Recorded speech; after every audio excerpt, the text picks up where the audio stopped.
એક સ્ટડી પ્રમાણે ભારતમાં 93% જેટલા બાળકો, 100 માંથી 93 બાળકો અઠવાડિયામાં 2 કે 3 વખત આ જંક ફૂડ ખાય છે. તમે બધાએ અનુભવ્યું હશે કે તમે કોઈ ચાઇનીઝની લારી પાસેથી પસાર થાવ છો અને અચાનક જ તમને સુગંધ આવે છે, અને એ સુગંધ તમને આકર્ષે છે. પેલા સમોસા જ્યારે તળાય છે તેની આહલાદક સુગંધ આવે છે, અને તે સુગંધ તમને એટલી બધી આકર્ષે છે કે ખાવાની ઈચ્છા થઈ જાય છે. એ સુગંધ શેની છે?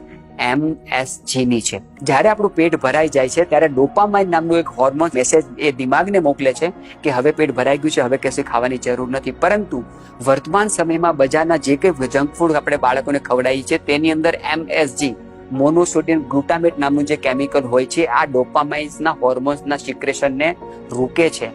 એના કારણે બાળકોની અંદર માનસિક વિકૃતિઓ, માનસિક પાગલપન, માનસિક ડિપ્રેશન, માનસિક હાઇપર ટેન્શન, ઓવર થિંકિંગ અને હાઇપર એક્ટિવિટી ખૂબ વધી છે.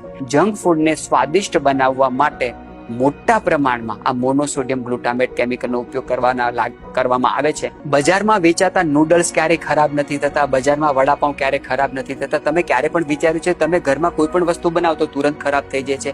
પરંતુ બજારમાં વેચાતા આ બધા જંક ફૂડની અંદર એલોક્ઝન નામનું એક કેમિકલ નાખવામાં આવે છે, અને આ એટલું ઘાતક કેમિકલ છે, જો બાળકને આની લત લાગે તો ધીરે ધીરે બાળકનું સ્વાદુપિંડ બિલકુલ કોલેપ્સ થઈ જાય, ઇન્સ્યુલિન બનાવવાનું કામ બિલકુલ બંધ કરી દે, અને બાળકને જે ડાયાબિટીસ થશે એ ગોળીવાળી નહીં થાય, એ ઇન્સ્યુલિન ડિપેન્ડન્ટ ડાયાબિટીસ હશે. અને તમારે નિયમિત રૂપે બાળક જીવે ત્યાં સુધી એને ઇન્સ્યુલિનના ઇન્જેક્શન આપવા પડશે, કારણ કે મોટા પ્રમાણમાં જંક ફૂડની અંદર આ એલોક્ઝનનો ઉપયોગ કરવામાં આવે છે.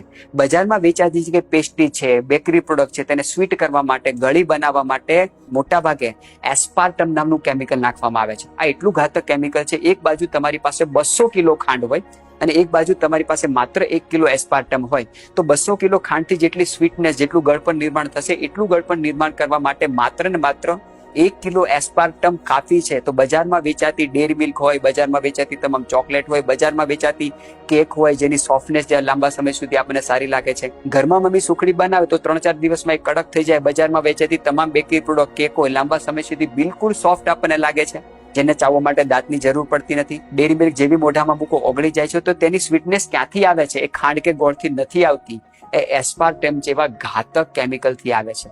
બજારમાં વેચાતા તમામ ઠંડા પીણા, કોલ્ડ ડ્રિંકની અંદર ખાંડ કે ગોળ નથી વપરાતા. તમામ ઠંડા પીણાને સ્વીટ બનાવવા માટે, ગળ્યા બનાવવા માટે મોટા પ્રમાણમાં એસ્પાર્ટમ જેવું કેમિકલ વપરાય છે.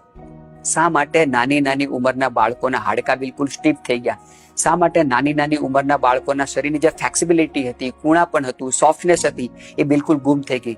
અમે સ્કૂલોમાં જ્યારે જઈએ છીએ ત્યારે તમામ ટીચરો એવું કહે છે કે બાળકોને જ્યારે પીટીનો ક્લાસ આવે, એક્સરસાઇઝ કરાવીએ, વ્યાયામ કરાવીએ, સૂર્ય નમસ્કાર કરાવીએ, ત્યારે બાળકોના શરીર સારી રીતે વળી શકતા નથી, કારણ કે આવી ઘાતક કેમિકલ વાળી ગળી વસ્તુ જ્યારે બાળક ખાય છે તેની અંદર એસ્પાર્ટમ નામનું કેમિકલ જ્યારે શરીરની અંદર જાય છે ત્યારે એ ઇન્ટરનલ ખૂબ ડ્રાયનેસ પેદા કરે છે. ક્યારેય વિચાર્યું છે ઘરે વેફર બનાવો તો લાંબા સમય સુધી સુરક્ષિત રહેતી નથી? ક્યારેય વિચાર્યું છે ઘરે ફ્રેન્ચ ફ્રાય બનાવો, જો 2 કે 3 દિવસની અંદર જ ફૂગ આવશે? ને બજારમાં વેચાતી વેફરો, ફ્રેન્ચ ફ્રાયો ક્યારેય ખરાબ થતી નથી, કારણ કે TBHQ નામનું પેટ્રોલિયમ સ્તરનું એક ઘાતક કેમિકલ છે, તે આમાં નાખવામાં આવે છે, અને જેના કારણે આ બધી વસ્તુઓ લાંબા સમય સુધી સુરક્ષિત રહે.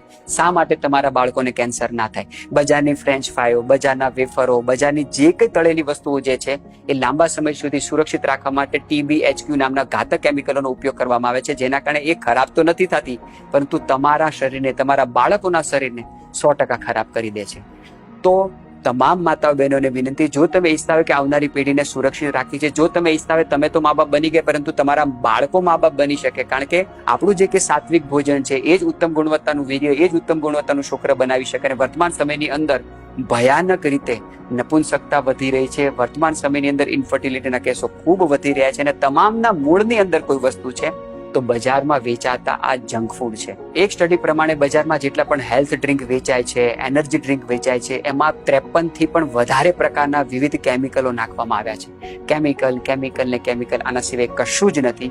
અને આટલો બધો કેમિકલ તમારા બાળકોના શરીરમાં જાય, પરિવારના સભ્યોમાં જાય, તો તેને ઘાતક બીમારી શા માટે ના આવે છે? એક એવી સ્ટડીથી કે તમે જંક ફૂડ શા માટે ખાવ છો, તમને જાણીને આશ્ચર્ય થાય કે 100 માંથી 73 લોકોને એવો જવાબ હતો કે અમને ટેસ્ટી લાગે છે અને એને સ્વાદની પૂર્તિ માટે જ અમે જંક ફૂડ ખાઈએ છીએ.